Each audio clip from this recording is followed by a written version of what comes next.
여러분 안녕하십니까. 서울 시내 이 버스 파업 타결돼서 정말 너무너무 다행입니다. 예, 좋습니다. 진실 추적자 사건 반장 시작합니다. 최근 청주시 상당구 이 청소년 광장에서 강아지와 산책 중이던 여성 주변으로 금속 재질의 화살을 쏘았던 20대 남성, 경찰에서 말이죠. 일부러 사람 향해 쏜 게 아니었어요 했다죠. 어쩐지 그랬구나 할 줄 알았습니까? 도대체 활을 왜 공원에서 쏘냐고 라고 말하고 싶습니다. 특수폭행 혐의로 불구속 입건됐죠. 오늘 출연자 소개해 올립니다.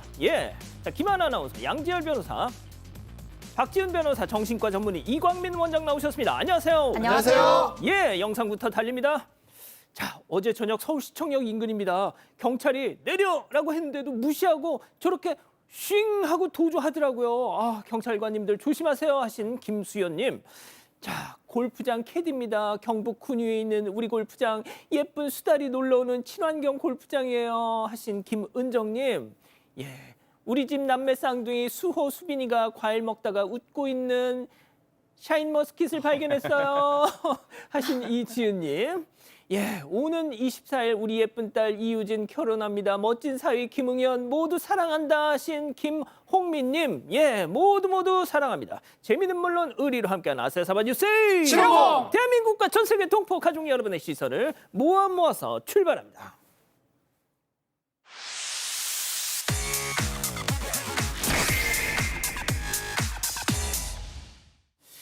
첫 번째 가볼까요? BTS 콘서트의 숙소 폭등입니다. 사진부터 만나보시죠. 드디어 뜬 BTS 콘서트 일정 6월에는 바로 부산. 발빠르게 호텔 예약에 성공을 하는데 말이죠. 3박에 41만 원, 1박에 10만 원대. 와우, 득템. 그런데 말이죠. 띵. 이게 무슨 일? 1박에 148만 9천 원. 뭐야 이거? 숙소값이 하루 만에 15배나 널뛰기를 했다고라고라. 내가 했던 예약은 제발 괜찮다고 해줘요. 괜찮은 경우가 지금 많지 않은 상황입니다. 그룹 방탄소년단이 오는 6월 12일, 13일 부산에서 콘서트를 연다는 소식이 전해지면서 부산의 일부 숙박업소에서 요금 가격을 너무 높게 책정해 논란이 되고 있습니다.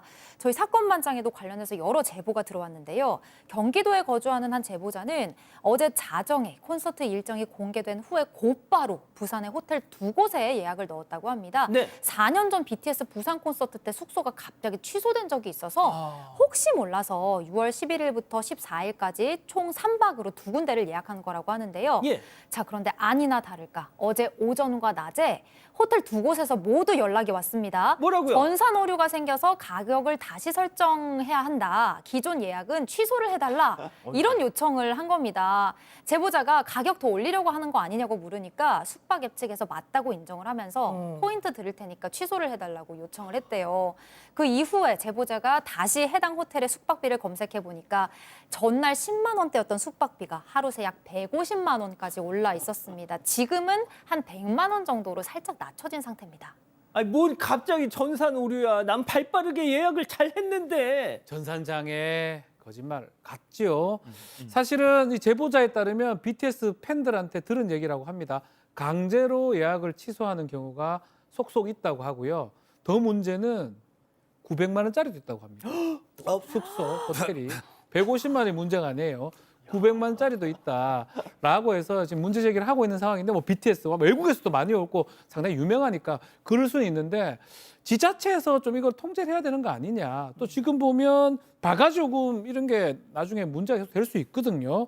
그럼에도 불구하고 부산에서는 도저히 이거 막을 방법이 없다. 민간에서 하는 거 아니냐라고 하면서 적극적인 대응을 못 하고 있다고 합니다. 박 변호사님, 이게 BTS 잘못은 아니잖아요. BTS 고마운 거죠, 뭐 어차피. 근데 그렇다고 또 어떻게 막을 방법은 사실 또 없다고 생각이 들어요. 지역 경제 활성화에는 좋은데 말이죠. 괜히 또 불똥이 엉뚱한 데로 튈까 봐 말이죠. 좋습니다. 다음 이어가죠. 유리창 너머로 뚜렷입니다. 유리창 너머 보이는 좀 충격적인 장면 제보 사진 만나보시죠. 건너편 창문으로 보이는 사람들, 머리에는 흰색 수건을 돌돌 말았고요. 그런데 이 살구색으로 가득한 것이 설마? 알고 보니 이곳은 어느 호텔의 사우나인데요. 뉘엿뉘엿 어두워지니 더욱더 밝고 선명해지는 저 모습. 야, 이거 좀 설명 좀 해주세요. 네, 서울 서초구의 한 건물에서 근무하는 제보자가 제보를 해주셨는데요. 바로 건너편에 삼성급 호텔이 있다고 합니다. 그런데 창문을 통해서 이 호텔 사우나를 이용하는 여성들의 모습이 저렇게 보인다고 합니다. 사진으로 봤을 때 이 모습이 아주 뚜렷하게 보이는 건 아니지만 나체 상태라는 정황도 좀 볼 수 있고 머리에 수건을 두르는 등의 실루엣 정도가 파악할 수 있는 그런 상황입니다. 아, 원장님. 호텔 저 사우나 이용객들이 이 상황을 아는 눈치는 아닌 것 같죠? 이거 당사자가 알면 이건 기겁할 노릇이죠. 이 예. 제보자에 따르면은 엉덩이, 가슴 등 이게 신체 부위가 어디인지 식별 가능한 정도로 보였다고 하고요. 심지어 저녁 시간대에는 더 또렷하게 보였다고 합니다. 제보자가 상황을 인식한 건 한 2달 전이고요. 예. 한 달 전에는 경찰에 신고까지 했는데 현재까지 아무 시정 조치가 이루어지지 않는 상황이라고 합니다. 허허, 그렇군요. 좋습니다. 다음 이어가죠. 이유 없는 힘자랑입니다. 자, 황당한 첫 번째 제보 영상 만나보시죠.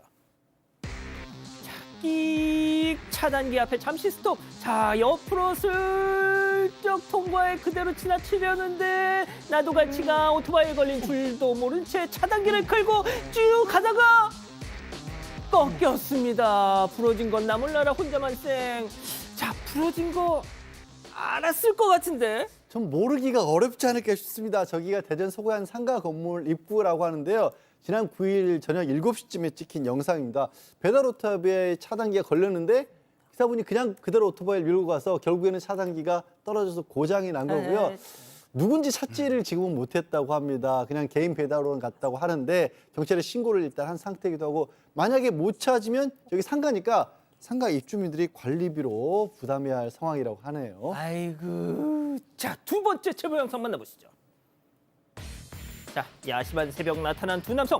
바닥에 놓인 돌을 으라차차차차 들더니 발로 툭 크더니 손에 든 캔맥주 짠 벌컥벌컥 마시더니 에이, 저게 날 노려보네. 자, 바로 그때 시래기를 발로 뻥 부셨죠. 자, 옆에 있던 친구 야야야야 뭐하냐. 야, 너 와봐.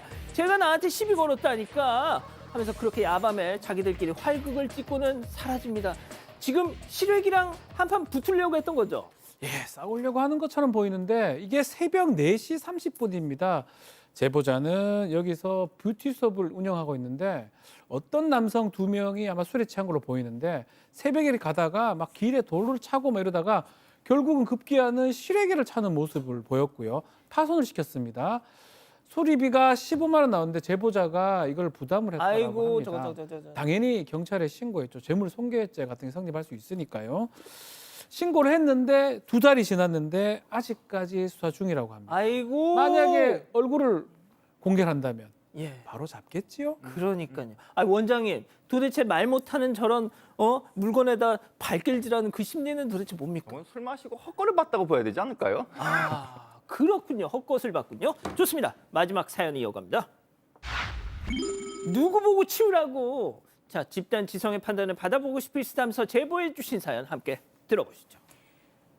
안녕하세요. 저는 50대 초반 미혼 여성입니다. 3년 전 어머니가 갑작스레 돌아가시면서 홀아버지를 제가 모시게 됐는데요. 급하게 해외 생활을 정리하고 오느라고 몸도 마음도 좀 힘들었습니다. 그래도 지금은 많이 회복이 됐는데 아직도 여전히 힘든 건 바로 오빠네 식구입니다. 오빠는 어머니가 살아계셨을 때 부모님 속을 많이 썩였었고 가족들과 왕래도 잘 하지 않았거든요. 그런데 어머니가 돌아가신 뒤로 사람이 180도 변했습니다. 아버지께 얼마나 살갑게 구는지 오빠네 식구들이 틈틈이 집에 찾아와서 같이 밥도 해먹고 용돈이나 옷 선물도 드리고 가더라고요.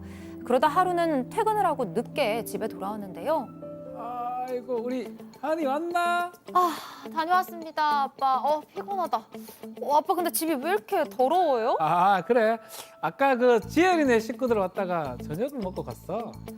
아니 밥을 해먹었으면 치우고 가야지. 아니, 누가 보고 치우라는 거야? 아니 세연이랑 오빠 뭐 하고 갔대? 그냥 갔어?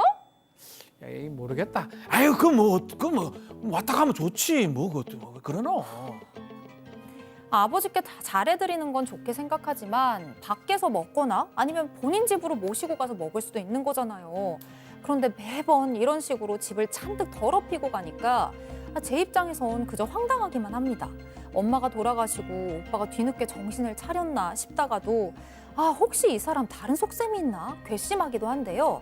아버지는 좋은 게 좋은 거라면서 그냥 넘기라고 하시는데 오빠한테 한마디 하는 게 좋을까요? 자, 기다리고 기다리셨던 부처 핸즈업 타임 6천여 분의 우리 가족 여러분들 채팅창에 OX로 함께 참여해 보시죠. 먼저 사연자 동생입니다. 야, 양지열, 무슨 바람이 들어서 갑자기 효자 코스프레? 야, 내가 그 시커먼 속 모를 것 같아? 그리고 코스프레를 할 거면 제대로 좀 해. 먹은 건 치우고 가야 될 거 아니야. 확 시동그라미. 아닙니다. 오빠 얘기도 들어보세요. 다음 오빠입니다. 야, 양아은, 너는 효녀냐? 50대 미혼녀? 아이고 퍽이나. 야, 너 때문에 아버지 속이 더 문드러졌어. 야, 너가 못하는 거 며느리랑 손주 데려가서 내가 효도 좀 하겠다는데 꼽냐? X. 원장님부터요. 이게 일단 부자 간의 관계도 중요하지만 남매 관계도 중요합니다. 이거 어디까지나 별도예요.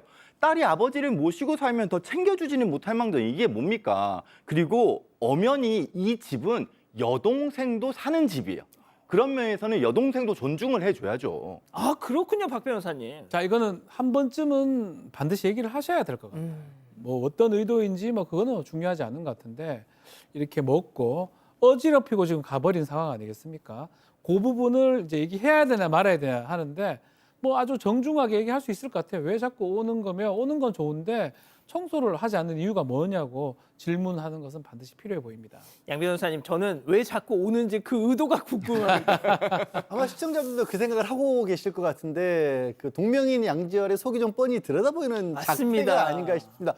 이전부터 그랬으면 모를까 갑작스럽게 그리고 정말로 혼자 아버님이 계신 게 걱정스러운 거면 본인들 집으로 모셨어야 하는 거죠. 지금 여동생이 지금 챙길 사람이 없으니까 지금 바깥에서 해외에서 들어와서 살 지경이 되는데 막상 해외에서 들어와서 살고 있으니까 아이고야 혹시나 아버지가 또 몰아주는 거 아니야라는 걱정을 하는 것처럼 보일 수밖에 없잖아요. 그러니까 하려면 좀 제대로 하든지.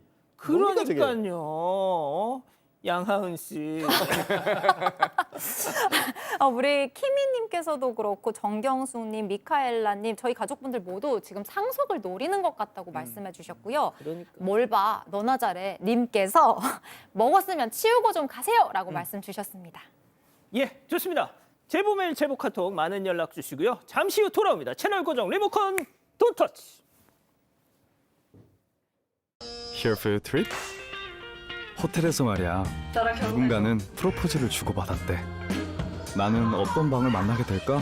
어디라도 걱정 없이 트립.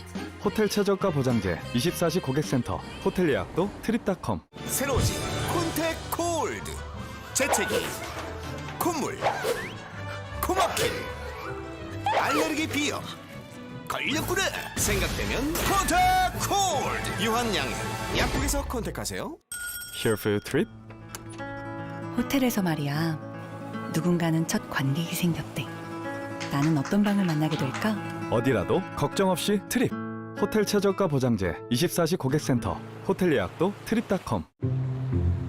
당신이 환하게 웃을 수 있길, 하루하루 활력이 가득하길, 그리고 관절이 편안하기를. 관절을 향한 러브레터. 호관한 프리미엄 골드.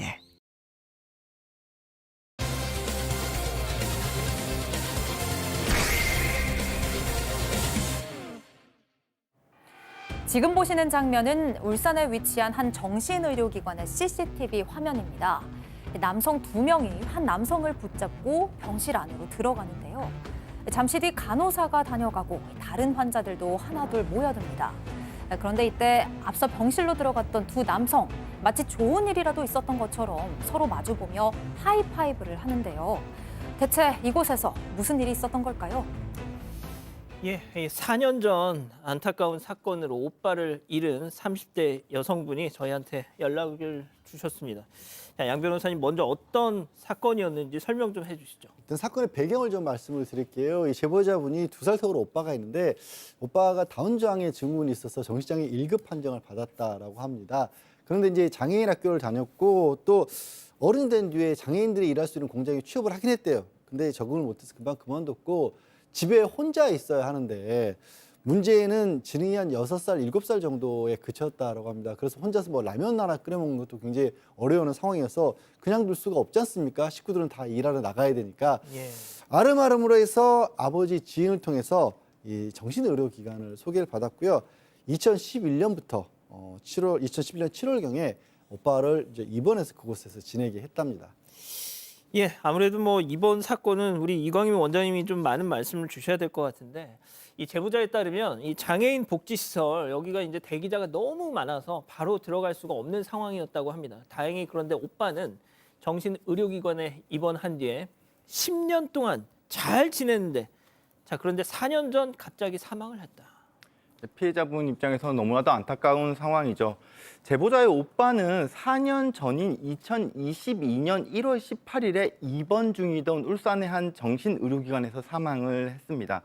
제보자는 오빠가 어떻게 병원에서 사망을 하게 된 건지 의문을 가지고 있던 와중에 예. 경찰이 와서는 아무래도 오빠가 살해당한 것 같다라고 이야기를 듣게 된 거죠. 아이고야. 그렇게 CCTV를 확인해 봤더니 사망 당일 저녁 9시 19분에 이 피해자가 환자복 하의만 입은 채로 병실로 들어가는 모습이 있었고요. 25분 뒤에 옷을 벗은 피해자가 병실 밖으로 나오니까 이번에는 이 다른 남성 2명이 피해자를 붙잡고 병실 안으로 들어가는 모습이 보였다고 합니다. 거의 끌려가듯이 들어간 거죠. 지금 그 장면이 나오네요. 네. 그렇게 다시 병실 안으로 끌려 들어간 피해자는 약 2시간이 지난 뒤에 침대에 실려서 병실을 나오게 됐고요. 다른 병원으로 이송했지만 끝내 사망을 했다고 합니다. 그리고 오빠를 살해한 사람들은 2시간 전 피해자를 끌고 갔던 남성 2명이었던 거죠. 자 보신 것처럼 이 병실 안쪽에는 CCTV가 없고 복도에만 있어서 저 병실 안에서 무슨 일이 있었는지는 정확히는 이 영상으로는 확인이 안 되지만 오빠는 지금 화면에 담기지 않은 그 순간 동안 저 남성 2명에 의해서 살해를 당했던 충격적인 사건입니다. 자 그런데 유족들은 더 분노하게 만든 게 있습니다. 이 가해자들이 피해자 오빠를 살해한 이유였습니다. 체크포인트 짚어보죠. 여기서 나가고 싶어요. 자, 대체 이게 무슨 얘기인지 제보자 여동생의 얘기 들어보시죠. 그 당시에 형사님께서 사진을 보여주셨을 때는 일반적인 죽음은 아닌 것 같다라고 생각은 했는데 아니나 다를까 목에 졸리면서 사망을 한 거더라고요. CCTV를 봤을 때도 계획 범죄인 거에 딱 보이는데 표적을 딱 잡고 실랑이를 벌어지고 있는 와중에 모여드는 그런 장면들도 있거든요. 심지어 주 범인이 저희 오빠를 죽이고 나서 경찰서에 신고를 했다 하더라고요. 자진 신고 있잖아요. 내가 여기서 나가고 싶어서 사람을 죽였다 이렇게 얘기를 했다고. 박태훈 선생님 이게 무슨 얘기예요? 2명입니다. 30대 남성이 주범이고요. 그를 따르는 공범이 1명 있었는데 이 두 사람의 나중에 진술을 보니까 특히 이 30대 주범이 병원이 너무 갑갑하고 꼭 나가고 싶어서 뭔가 범죄를 저질러야만이 나갈 수 있다라고 판단을 한 거 공범한테 얘기를 했던 것 같습니다. 그러면서 범죄에 제의를 한 거예요. 나를 지금 잘 안 따르는 피해자가 그 피해자가 있는데 이 사람을 숨을 못 쉬게 하고 같이 죽이자라고 제안을 했고요. 두 사람이 피해자한테 가가지고 주범은 목을 조르고요. 공범은 붙잡고 그래서 질식해서 숨지게 했던 사건입니다. 이 CCTV에 좀 더 충격적인 모습이 나옵니다. 어떤요? 이렇게 범행을 한 다음에 예. 두 사람이 병실에서 하이파이브하는 모습도 보입니다. 이렇게 성공했다는 자축하는. 잠깐만 지금 야, 여러 번 하이파이브를 합니다. 걔 지금 죽었다 하면서 성공했다 하이파이브를 하는 모습도 보이고요. 이 주범이 이런 일을 벌인 이후에 다른 병실에 있는 환자들한테도 발로 차면서 폭행 등을 행사를 했다고 합니다. 이야 이게 자 병원에서 이런 일이 벌어지는 동안 그 병원 측은 과연 뭘 하고 있었을까요? 제보자 얘기 이어서 들어보시죠. 저희 오빠는 그냥 하지 마라, 건들지 마라 이렇게 싫다는 의사 표현을 충분히 하고 있는데도 와중에도 아무도 도와주지 않는다는 그게 너무 저희는 괘씸한 거예요. 관리자들이 아무도, 심지어 저희 오빠를 죽이고는 관리자들이 아무도 이제 안 오니까 범인이 간호사실에 가서 저희 오빠가 뭐 변을 놓다 이렇게 일러 간호사가 가서 알게 된 거예요. 솔직히 잘 이해가 안 되는데요, 이 상황이. 그렇죠. 방금 들으신 것처럼 직원이 있었음에도 불구하고 조치가 바로 이루어지지 않았습니다. 이 범행이 일어났을 때 병실 문이 열려 있었던 상황이기 때문에 분명히 소리가 들렸을 텐데요. 하지만 CCTV를 보면 범행이 이루어지는 동안 병원 직원이나 의료진 그 누구도 병실 쪽으로 온 사람이 없었습니다. 제보자에 따르면 가해자가 간호사한테 가서 피해자가 변을 넣었다고 말한 뒤에야 간호사가 사건을 인지했고 범행 후 27분이 흐른 뒤에야 간호사가 병실로 들어갔다고 하는데요. 그런데 또 이 간호사 바닥에 쓰러져 있는 피해자를 보고도 바로 심폐소생술이나 응급조치를 하지 않고 돌아갔고 이후에 산소통을 가져왔지만 연결줄이 없어서 아예 사용을 하지 못했다고 합니다. 그 사이에 시간은 계속 흘러갔고 결국 범행 2시간이 지난 밤 11시 49분이 돼서야 피해자가 이동 침대에 실려 다른 병원으로 옮겨졌지만 이미 숨을 거둔 상태였습니다. 당시 처음 피해자를 발견했던 이 간호사는 책임 간호사와 피해자의 보호자에게 연락을 하느라 응급조치가 늦어졌고 피해자를 발견했을 때 맥박과 혈압이 잡히지 않아서 이미 사망한 것으로 확신을 했다 이렇게 전했습니다. 자, 양 변호사님, 이게 2022년에 벌어졌던 사건인데 주범과 종범 하이파이브 5번 이 사람들 어떻게 됐습니까? 일단 주범 같은 경우에 좀 범죄 전력이 있어요. 이 사람 조현병이 있었는데 폭력 행위로 3차례나 이미 처벌을 받았던 사람이었던 겁니다. 게다가 지금 이 범행 저지른 이후 들으신 것처럼 다른 병원 가고 싶다는 이유로 사람을 죽였어요. 죄질이 아주 나쁘다고 봐서 징역 25년을 1심에서 선고를 받았는데 어떻게 된 것인지 2심에서는 이 사람에 대해서 심신미약을 인정을 했습니다. 사실 이미 그 3차례 범죄를 저질렀을 때도 재범 가능성도 높았다고 그랬고 지금 누범 기간에 저지른 범죄였거든요. 아이고. 그런데도 불구하고 3년 감형을 해서 2심에서는 주범은 징역 22년으로 줄어들었고 공범 같은 경우에는 이 자기가 무슨 일을 하고 있는지 정확히 알지 못했다. 실제로 그런 문제가 있어서 15년형이었고 지금 치료 감호를 받고 있다라고 하고요. 유족들은 저 가해자들 그리고 아까 얘기 나왔던 간호사, 병원 측을 상대로 민사상 손해배상 청구 소송도 진행을 하고 있다고 합니다. 자, 이광민 원장님이 좀 종합적으로 좀 말씀을 정리를 해주셔야 되겠네요. 일단 우리나라에서는 그 정신장애인에 대한 관리나 돌봄을 유독 가족한테 좀 부담을 주는 경향이 있습니다. 외국 같은 경우에는 당연히 국가나 사회에서 책임을 지고 있거든요. 근데 이런 시설 자체의 어떤 설비도 그리고 지원도 너무 열악하다 보니까 그 안에서의 이런 사건들이 자꾸 발생을 하고 있는 것 같아요. 제보자는 일단 오빠를 병원에 입원시킨 뒤에 가끔씩 찾아갔더니 얼굴과 몸에 멍이 있었다고 하고요. 그래서 간호사한테 물어보면은 그냥 환자가 넘어졌다, 자해를 했다 이런 답변만 돌아왔었다고 합니다.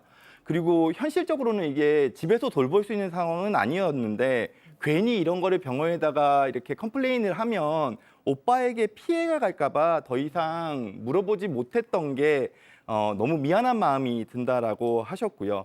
사건을 다룬 한 매체 기사에서는 해당 병원에서 근무했던 전 직원이 이런 이야기를 했다고 합니다. 어떤? 환자들끼리 폭행하는 사건이 이전에도 비일비재했었다. 그리고 마치 병원은 짐승우리 같았다라고도 이야기를 했다고 해요.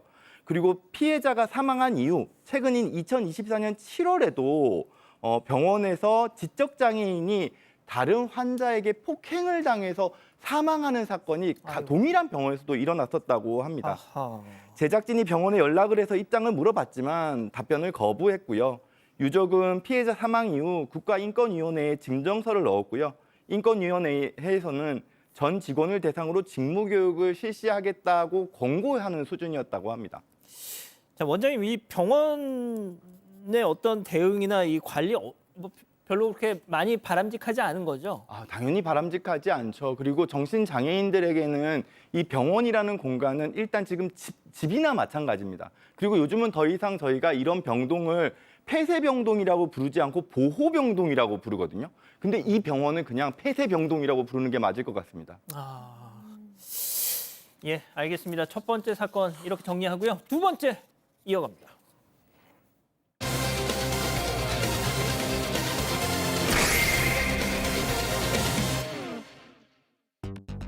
대한항공과 아시아나항공의 통합 이후 일부 직원들 간의 갈등이 이어지고 있다는 제보가 들어왔습니다. 같은 비행 준비실을 쓰게 되면서 익명 게시판에 아시아나 승무원들을 모욕하는 글이 올라왔다는 주장입니다. 어떻게 된 일인지 알아봅니다. 바로 어제입니다. 아시아나 항공이 약 25년간 사용해왔던 인천국제공항 제1터미널을 떠나서 제2터미널로 이동을 했는데요. 자, 그러면서 대한항공과 아시아나 이 두 회사의 직원들이 일부 공간을 공유하게 됐다는 거죠. 자, 그런데 그 이후에 회사 익명 게시판에 날선 내용의 글들이 올라오기 시작했다는 제보입니다. 네, 맞습니다. 우선 배경을 다시 한번 설명해 드리면요. 제보자는 아시아나 항공의 직원인데요. 어제 아시아나 항공이 제2터미널로 이동을 하게 되면서 대한항공 직원들과 아시아나 항공의 직원들이 같은 공간을 공유하는 경우가 좀 생겼다고 합니다.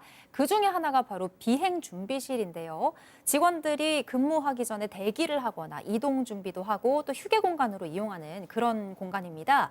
다만 아직까지 비행은 따로 하기 때문에 기상 상황이나 항로, 또 승객의 특이 사항 등을 공유하는 브리핑실은 두 회사가 따로 쓰고 있다고 하는데요. 그러니까 정리를 하면 동선이나 생활 공간은 겹치지만 업무 지시와 운항 시스템은 분리가 된 상태로 운영이 되고 있다. 이렇게 볼 수가 있습니다. 자, 그런데 어제 익명 게시판에 아시아나 직원들을 모욕하는 글이 올라왔다는 겁니다. 자, 다들 아시겠지만 두 항공사가 아주 오랫동안 정말 국내 시장 또 외국 노선을 놓고 막 피 터지게 그냥 싸우는 라이벌이었지 않습니까? 그런데 대한항공이 아시아나 항공을 인수했는데 지금은 어떻게 보면 이 통합 과정에서 있는 좀 진통이라고 봐야 되겠죠? 그렇게 봐야 할 텐데 일단 그간의 경과를 좀 말씀드리면 아시아나를 인수하는 절차에 들어간 게 대한항공이 2020년부터였습니다. 그리고 지난해 벌써 이제 재작년이군요. 2024년 12월에 자회사로 편입을 시켰어요. 하지만 바로 이게 같은 회사로 운영할 수는 없기 때문에 내년 12월까지 올해 12월까지죠. 예. 그 올해 12월까지 독립 운영 그 기간을 가지고 나서 내년 1월 16일부터는 완전히 통합해서 항공사로 새롭게 출범할 계획이라고 양 하는데 변호사님, 그러니까 현대 기아차처럼 회사를 따로따로가 아니라 네. 그냥 하나가 되는 거군요. 현대기아는 제품이 나오지만 저기는 고객을 모시는 곳이니까 굳이 그럴 이유까지 없다고 판단을 해서 지금 일단은 뭐 기내 서비스도 달랐고 고객 응대 매뉴얼도 다르고 독립 항공 안전을 위한 운항 체계도 다 다르기 때문에 대한항공 체제로 편입하는 과정에 있는 겁니다. 그래서 지금 이게 단순하게 기계적 결합이 아니라 뭐 직원들 간의 화학적 결합까지 이뤄서 진정한 통합이 이루어질 수 있도록 하는 작업이 이제 한 1년 정도 지났는데 직원들이 느끼고 있는 어떤 갈등은 회사 측이 의도한 것보다 좀 더 심각한 상황이 아닌가 싶은 그런 일이 벌어진 겁니다. 예.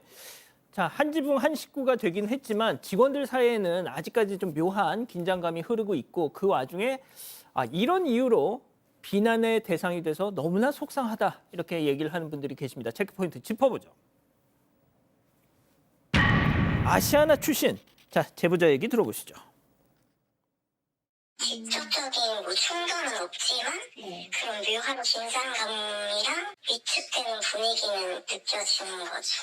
아시아나 출신이라는 것만으로도 욕을 받는 입장이니까 무슨 말만 하면 망시하나 망했으니까 그렇지 이런 표현들이 너무 속상하기도 하고 제일 화났던 문구가 이제 아시아나 색깔이 어쨌든 그 갈색이잖아요. 유니폼 색깔이 근데 이제 바퀴벌레라고 하니까 모욕적이고 일부 있겠지만 저런 사람들과 같이 한 비행기에서 일을 해야 되는데 안전도 그렇고 손님들한테 서비스 때 퍼포먼스도 잘 나올 수 있을까 이런 걱정이 되는 것도 사실이고. 유니폼 색깔 가지고. 그러니까요. 지금 익명 게시판에 여러 얘기 들었지만 망한 아시아나를 줄여서 말하고 합병했으니까 새빵살이라고 또 표현하기도 하고요. 유니폼 색깔 보고 바퀴벌레 등등의 얘기를 한다고 합니다. 또 특히 또 엘리베이터 타라 이게 뭐냐면 눈치껏 엘리베이터 타라 하는데 엘리베이터가 좀 작은가 봐요. 그래서 엘리베이터 뒤로 좀 가라는 그런 뜻으로 설명이 되고 있습니다. 엘리베이터가 작아가지고 네. 자연스럽게 이제 줄을 설 수밖에 없는데 그렇죠. 야, 니들 뒤로 가 이런 느낌으로 봐야 될 것 같고요. 아시아나 때문에 피해 보는 경우가 많다라고 불평을 하기도 하고 묘한 긴장감과 이런 위축되는 분위기가 계속 느껴진다라고 합니다. 또 제보자 입장에서는 아시아나라는 이유만으로 내가 욕을 먹는 상황이라고 보이고 그렇게 매알하면서도 가장 이제 문제가 일부겠지만 이 사람들하고 같이 비행기 안에서 일해야 되는데 안전 서비스 이런 부분이 가장 걱정이 된다고 합니다. 어느 조직이든 말이죠. 꼭 일부가 전체의 어떤 분위기를 흐리곤 하죠. 자, 아시아나 직원들도 원장님 저런 만약에 이제 진짜 뭐 비난을 받는다면 네. 가만히 있을 수는 없잖아요. 나만 당하고 있을 수는 없죠. 그러니까 당연히 거기에 대한 반박 댓글들이 올라오게 됐고요. 아시아나 직원들 역시도 야, 너네도 같은 새빵살이다. 회사가 너희 것은 아니지 않냐. 같은 월급쟁이라면서 불쾌감을 표시했다고 합니다. 그러면서 너희들 인성이 얼마나 좋지 않은지 스스로 입증하는 거 환영한다. 바퀴벌레라니 말이 너무 심한 거 아니냐. 댓글 수준도 너무 처참하다. 이런 댓글이 달렸다고 하고요. 대한항공에서는 이런 사람을 고르고 골라서 뽑은 게 맞냐며 날선 비판까지 올라왔습니다. 그러면서 같은 승무원으로서 정말 창피하다. 그런 마음으로 몇백 명의 승객의 안전을 어떻게 지킬 거냐라는 글을 남기기도 했습니다. 사실 이런 익명 게시판 내의 갈등이 이번은 처음이 아닌데요. 물론 익명이라는 그 환경에 숨어서 책임감 없이 갈등을 조장하는 건 바람직하지 않지만 한편으로는 또 직원들의 솔직한 속마음을 알 수 있는 방법도 아니냐는 의견도 있기는 합니다. 다만 이제는 이 두 회사가 이제 같은 회사가 됐으니 쓸데없는 감정 싸움은 좀 하지 않으셨으면 좋겠습니다. 예. 자, 내년부터는 정말 같은 비행기 또 유니폼도 통합이 된다고 그러더라고요. 자, 그렇게 되면 정말 한 식구가 되는 건데 이게 괜찮은 거냐. 자, 제보자 이런 얘기도 했습니다. 들어보시죠. 인수합병을 당하는 입장에서는 직원들도 개인적으로 뭔가 잘못한 게 없는데 대한항공 출신이 뭔가 우월하고 아시아나 출신은 조롱 대상자인 이런 게 이제 앞으로 합쳐지면 더 그런 것들이 정말 천연성 드러날 테니까 그거에 대한 두려움도 있고 솔직히 완전 합병되기 전까지 뭔가 이런 것들을 해소하고 불안을 어떻게든 제도적으로 좀 해소했으면 하는 방법도 있고 이렇게 어떤 한 집단에 이렇게 비방하고 희화하는 거는 정말 잘못됐다라는 거를 좀 인식이 좀 됐으면 좋겠어서. 자, 박 변호사님이 어떤 좀 처방을 주실 수 있을까요? 네, 여기 지금 사실은 공간을 같이 쓰기 때문에 이런 갈등이 드러난다, 수면으로 올라온다 이렇게 볼 수 있지만 그 이면에는 더 심각한 문제가 있습니다. 가장 중요한 게 임금 격차라고 하거든요. 또 승급하는 거. 좀 특히 두 회사가 좀 달랐다고 해요. 대한항공 같은 경우는 인턴 이제 기간이 2년인데 아시아나는 1년이라고 해요. 차이가 있기 때문에 승진이나 임금이 달라지는 거. 요게 가장 합치는데 문제점이 될 것 같기도 하고요. 다만 이제 이런 글들이 있으니까 이 글 쓴 거에 대해서는 다들 이제 잘못했다. 혹시나 이런 비방하고 있는 거 쓰는 사람 찾아내면 이 사람들은 처벌하거나 문제 제기를 해야 된다라는 그건 공론화된 것 같기도 하고요. 다만 이제 현장에서는 서로 좀 조심하는 분위기고 크게 우려될 만한 사항은 없었다고 합니다. 지금 말한 것처럼 한두 명의 일탈 아니냐라고 하면서 찾을 수 있으면 처벌해야 된다. 이렇게 얘기를 하고 있습니다. 그런데 저희가 찾아보니까 대한항공 측에서도 왜 서로 다른 조직 또 오랫동안 라이벌로 이렇게 경쟁했던 조직이 하나로 합치는데 오죽하겠습니까? 그래서 대한항공 측에서도 이것저것 많이 또 신경을 쓰더라고요. 그러니까 2년이라는 독립운영 기관을 가지고 있고 그 사이에 다른 여러 가지 프로그램들을 통해서 뭐 체육대회 같은 것도 하고 화학적 결합을 하려고 노력하고 있다고 합니다. 그래서 저런 내용도 정말 일부의 소수 의견에 그치는 것이고 마치 전체 의견처럼 비춰져서는 안 된다. 그런 걱정을 오히려 하고 있고요. 또 이제 서로 불편한 부분들 좀 전에 박 변호사도 얘기했지만 그런 것 좀 더 잘 들어봐서 반영을 하겠다라고 얘기를 했고 그리고 저 이런 것도 한번 말씀을 드리고 싶어요. 지금 이 합동 준비실을 운영하고 또 거리가 가까워져야 마음도 가까워진다는 의미에서 이렇게 운영을 했다고 하는데 근데 그 바람에 공간이 좁아지고 엘리베이터 타는 게 불편해지니까 서로 미워하게 되잖아요. 이런 부분들 그러니까 서로 불편함이 없도록 해줘야 쓸데없는 불필요한 갈등도 없지 않을까 하는 말씀까지 좀 더해봅니다. 예. 근데 진짜 생각해보면 양사 승무원들 중에 학교 동문도 여러실 테고 또 같은 이 승무원 학원 출신 서로 막 한 달이 건너면 다 서로 아는 그런 사람일 텐데 관계일 텐데 일부의 어떤 심통 섞인 반응이 좀 너무 과잉 표출되는 게 아닌가 그런 생각이 드네요. 자, 두 번째 사건 정리하고요. 사건 연구소 이어갑니다.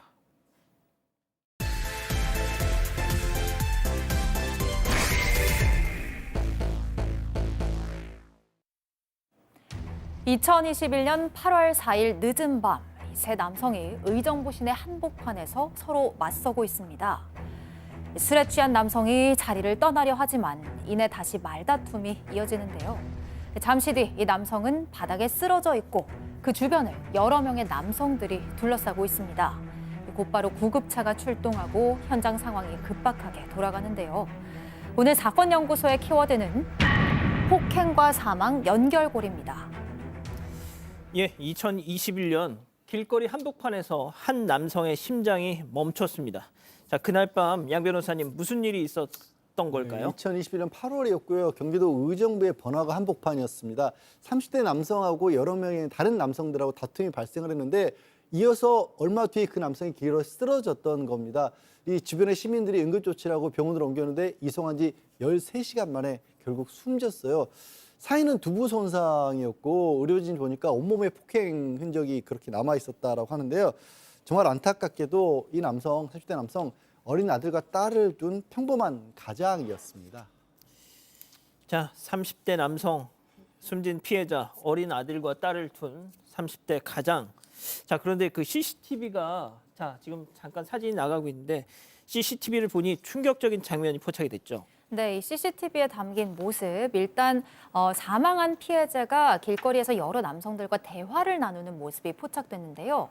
그런데 이 과정에서 이유는 알 수 없지만 피해자가 먼저 이 상대 남성에게 폭력을 가한 사실이 확인이 됐습니다.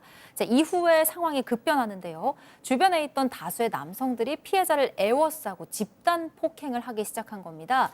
특히 가장 주도적으로 폭행을 가하던 한 가해자가 바닥에서 뭔가를 집어들어서 피해자의 뒷목을 가격하는 장면도 확인할 수 있었습니다. 이후에도 계속되는 폭행에 피해자의 몸이 크게 휘청이다가 얼마 지나지 않아서 피해자는 바닥에 쓰러졌는데요.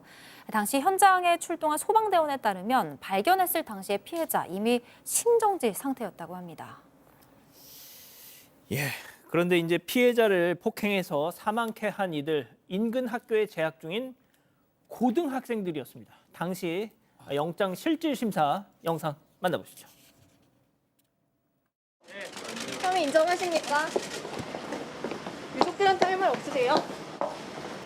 폭행 치사 혐의 인정하십니까? 일면식도 없는데 왜 때리신 겁니까? 유가족에게 하실 말씀 없으세요? 일면식도 없는데 왜 때리시는 거예요? 일면식도 없는데 왜 때리신 겁니까? 보통 저럴 때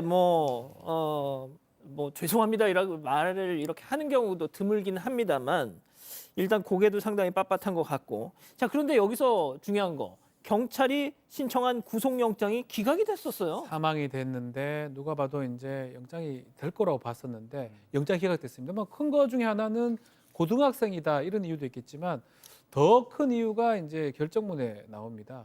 사망하고 그 인과관계 부분을 좀 봤던 것 같아요. 정확한 사망 원인 또 그 사망에 피의자들이 고등학생들이 얼마나 기여했는지 또 예견할 수 있는지 이 정확하게 이게 밝혀지지 않기 때문에 이 영장 청구를 기각한다라고 밝혔고요. 다만 이렇게 주장을 하고 있습니다. 유족들이요. 예, 가해자들은 어떻게 얘기하냐면 싸움 끝난 뒤에 피해자 혼자 넘어져서 머리 부딪혔다고 하는데 유족들은 좀 달라요. 어떻게요? CCTV를 보면 피해자가 뭔가의 뒷목을 가격당한 이후에 35초 후에 쓰러지는 모습이 보인다고 하거든요. 이거 좀 달리 봐야 되는 거 아니냐 하고 특히 부검이 소견도 있습니다. 부검에 따르면 이 상황에서 피해자가 맞고 나서 이게 목이 꺾이면서 1분 이내에 쓰러졌는데 요거는 뇌 손상으로 직접적인 사인의 가능성이 높다라고 이렇게 설명하고 충격의 강도가 아니라 충격의 영향이 있다라고 얘기를 하고 있습니다. 그러니까 부검이 소견은 폭행의 영향으로 인해서 사망에 이른 것처럼 저렇게 분석을 한 건데 자, 의문이 한 가지 더 있습니다. 서로 생면부지였던 30대 남성과 고등학생. 자, 어떤 연결고리가 있어서 이런 사건이 벌어진 거죠? 일단 가해자들은 이제 피해자가 먼저 와서 시비를 걸었고 폭행도 먼저 했다 이렇게 주장을 하고 있습니다. 하지만 피해자의 지인들에 따르면은 피해자는 평소 되게 다정다감한 성격이고 술 주정조차 부리지 않으셨다고 해요. 그렇다 보니까 아마 참고 참다가 먼저 때린 게 아닌가 싶다라는 생각을 하고 계시다고 하고요. 실제로 CCTV를 보면은 폭행이 일어나기 전에 피해자는 먼저 현장을 피하려고 이렇게 합니다. 그래서 길을 건너가지만 이를 지켜보던 고등학생들이 피해자를 조롱하듯이 하는 모습이 포착돼 있었다고 하고요.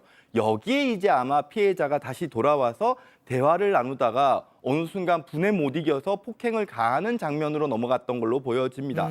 그리고 사건 목격자에 따르면 피해자는 폭행을 당하던 중에 너희들 이러지 마, 좀 그만해라고 외쳤지만 폭행은 멈춰지지 않았다고 하고 그 이후에 피해자가 쓰러졌다고 하고요.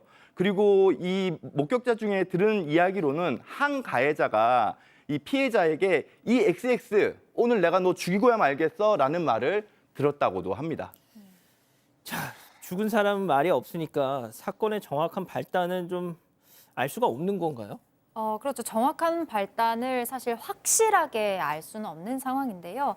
하지만 피해자의 지인은 가해 고등학생들의 엄벌을 촉구하는 국민청원 글을 올리면서 가해자들이 반성은커녕 오히려 자랑하는 모습을 보인다. 계획살인이다라고 주장을 했습니다. 이 유족에 따르면 폭행 현장에 있던 한 고등학생이 먼저 연락을 해서는 친구를 말리지 못해 죄송하다며 사과의 뜻을 전해왔다고 합니다. 하지만 얼마 뒤 SNS에 전혀 다른 모습이 올라왔다는데요. 이 사과를 했던 고등학생 지인과 함께 웃으면서 뭐 욕하라 그래, 많이 하라 그래, 난 무혐의 받아서 징역 안 간다. 좀 욕설을 섞어가면서 저런 문자를 보내놓은 다음에 네, 그런 다음에 SNS에 지인과 함께 웃으면서 욕하라 그래라, 난 무혐의 받아서 이제 상관없다 이런 말을 하는 모습을 올렸다고 합니다. 한편 가해자 측과 연관이 있는 것으로 보이는 그런 인물도 국민청원 게시판에 글을 올렸는데요. 이 글은 고의적인 행동이 아니었다. 미래가 달린 아이들을 매장시키면 안 된다라면서 언론 보도와 여론을 비판하는 내용이었습니다. 자, 결국 법정에 섰던 저 가해 고등학생들, 뭐 지금은 성인이 됐겠지만요. 당시에 정당방위를 주장했다고요? 그러니까 피해자가 먼저 시위도 걸었고 폭력을 행사했기 때문에 정당방위다라고 주장을 했지만 정당방위 자체는 받아들여지지 않았어요. 하지만 먼저 공격을 했다라는 부분은 법원의 판사가 이걸 양형 참작 사유로 사용을 했고 게다가 이런 내용이 또 들어가 있습니다. 혈기왕성한 이 가해자들로서는 참기가 어려웠을 것이다 라는 점을 유리한 정황으로 지금 참고를 했거든요. 근데 사실 이 가해자들이 글쎄 뭐 다른 범죄이긴 하지만 주범도 다른 범죄로 소년보호를 받았던 전력도 있었고 다른 가해자 같은 경우에도 특수절도, 무면허 운전 이런 전력들이 있었던 가해자들이었습니다. 아무튼 결과는 1심과 2심을 거쳐서 주범은 3년 6개월에 그쳤고요.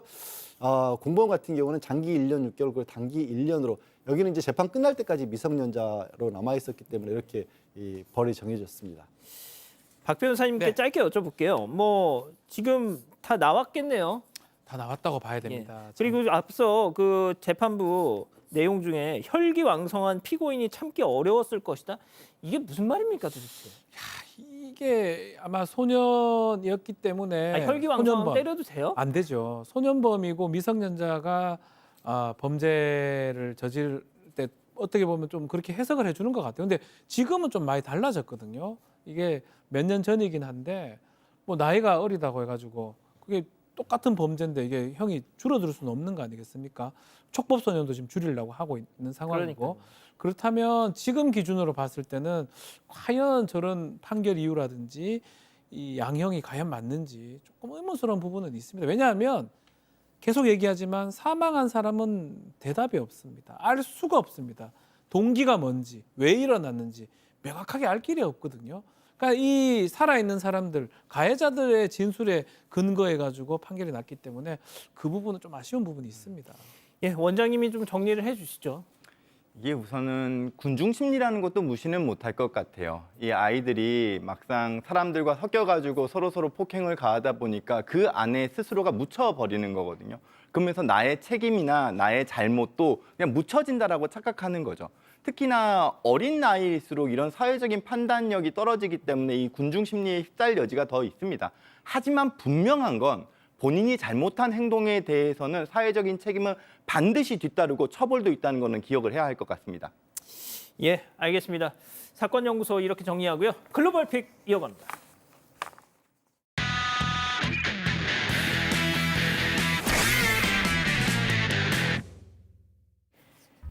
한적한 길가 위에 아이들이 한가롭게 놀고 있습니다. 공도 차고 자전거도 타면서 저마다의 방식으로 시간을 보내는데요. 어디선가 차가 오겠죠? 아이들의 시선이 머문 곳 함께 보시죠.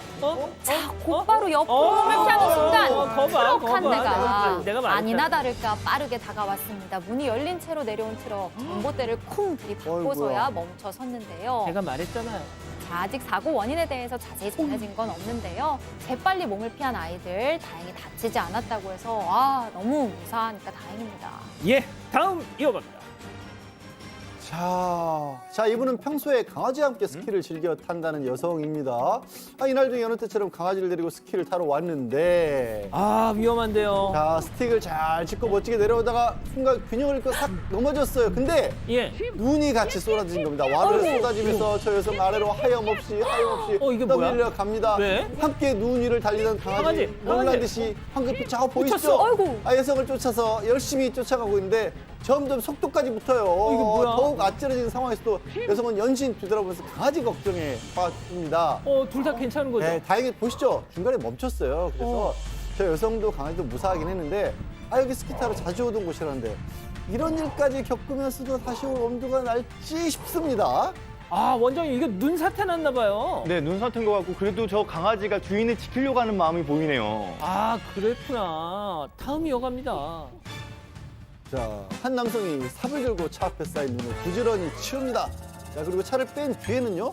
자기가 주차했던 자리에 상자를 하나 떡하니 두고 자리를 남 뺍니다. 못되게. 저 해외도 마찬가지인가 봐요. 자, 시간이 흘러서 이웃 남성이 차에서 내려서 상자를 치웁니다. 자, 그리고 그 자리에 주차를 하고 그냥 가버립니다. 자, 그런데 처음에 상자를 두고 왔던 남성 있죠? 등장을 했어요. 자리 뺏기기 너무 화가 난 거야. 그래서 내 치웠던 눈 열심히 치우고 다시 차 앞에 쌓아두기 시작을 합니다. 그리고 자, 차를 타러 온 이웃 남성이 자, 이제 차 앞에 아까 눈이 쌓여 있었잖아요. 또 아무렇지 않게 치웁니다. 그리고 차를 뺀 다음에 다시 또 눈을 막 덮어서 여기 메우는 거예요. 둘이 뭐 하는 겁니까? 유치하긴 한데 이해는 됩니다. 자, 끝날 듯 안 끝날 듯 이 치열한 기싸움에 두 사람 모두 몸만 고생인지 운동 열심히 한 건지 모르겠습니다. 박 변호사님, 저는 솔직히 말이죠. 10분 이해됩니다. 저는 10분 이해는 안 되고. 글쎄요, 저럴 바에 어디 딴 데 가서 대면 되구나. 공사를 해요, 공사를. 뭐 주차장 만들 일 있습니까? 근데 여기가 출입구랑 가까운가 보지. 아이고, 그거 얼마 멀다고. 제가 이해 안 되나요? 잘 논다, 유치합니다. 원장님은 저런 사람들의 심리는 뭡니까? 저거는 초등학생 심리죠, 뭐 완전히. 할딱서니가 없다고 보여집니다. 고로 저는 초등학생. 자, 마지막 영상 이어갑니다. 자, 배 위에 선 두 남성 뭔가를 내려다보면서 분주히 움직이고 있는데요. 자, 그들이 바라보는 건 다름 아닌 상어입니다. 자, 상어가 부표줄에 몸이 엉켜서 지금 제대로 움직일 수 없는 상태예요. 남성들은 순찰 중이던 해양보안관인데 상어를 발견하고 구조에 나섰던 겁니다. 이 두 사람이 상어의 몸을 감고 있는 줄을 차분히 제거해 나가기 시작하고요. 몸에 걸린 마지막 줄까지 풀어내자 상어가 마침내 자유를 되찾았습니다. 생겼구나. 보안관 양반들 고맙소. 이번에 호되게 당했으니까 앞으로는 부표줄이 보이면 잘 피해 다니세요, 상어. 방금 뭐라 그랬어요? 상어가 좀 연세가 있으시네요. 상어가 좀 연세가 있으셨나 봐요. 박 변호사님, 전 상어 울음소리는 모르는데. 저도 상어 울음소리 들어본 적이 없어서 아마 추측컨대 이 정도 되지 않을까. 아닌 것 같아요. 뭐야, 이거 돌고래죠, 그거. 상어나 돌고래나 같은 이유인데요. 이 정도. 힘들어. 살려줘. 이거 일부러 시간 분량 맞추시려고 안 그래도 돼요. 사랑하는 사건 반장 가족 여러분, 저희는 내일도 4750 저녁 7시 50분에 다시 옵니다. 안녕히 계십시오.